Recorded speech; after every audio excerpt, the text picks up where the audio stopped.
Guys আজকে আমি তোমাদেরকে দেখাবো যে না খেতে খেতে আমার জিনিসগুলো কেমন হয়ে যাচ্ছে। ডাল অনেক দিন আগে নিয়ে আসা হয়েছিল মেট্রো থেকে, কি অবস্থা দেখুন, পুরো কেমন হয়ে গেছে, এবারে ফেলবো না আমি। আর এদিকে দেখুন মশলা ফোড়ন কেমন সাদা ফুটে গেছে, কেন আমি তো খাই না, রান্না করি না, কীভাবে করে থাকি সেটা আমি জানি। অনেকে অনেক কথা উপর থেকে বলে।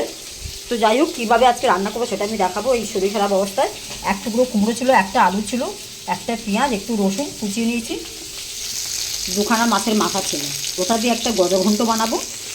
আর 3 দিন আগে পান্তা ভাত ছিল, এটা তো ফেলবো না, এটা দিয়ে এখন দুপুরবেলা খাওয়াটা আমার হয়ে যাবে। তো চলো দেখতে থাকো, সঙ্গে থাকো। তো দেখুন মাছের মাথাটা আমার ভাজা হয়ে গেছে। এবার আমি একটু 5 ফোড়ন দিয়ে দেবো, 5 ফোড়নটা হোক, তারপরে সবজিটা দিয়ে দেবো। 5 ফোড়নটা হয়ে গেছে, এবার সবজিটা অ্যাড করলাম। আজকে এই সবজির নাম হবে গজঘণ্ট। তো সবজিটা একটু ভাজা ভাজা হয়েছে, এবার ডালটা অ্যাড করলাম। এইবার এটাকে আমি ভেজে ভেজে কষে কষে করবো।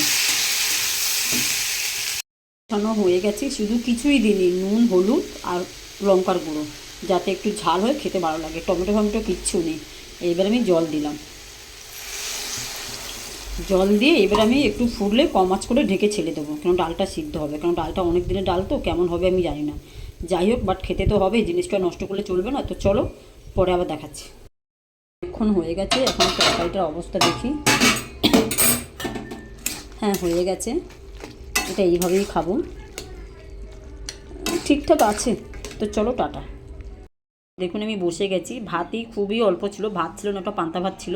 তো তরকারিটা নিয়ে বসে গেছি, এখন খেয়ে তারপরে গোটা ঘর গোছাবো, ঘর মুছবো, কারণ আমার না খেলে আমি শরীর চালাতে পারছি না। তো চলো টাটা।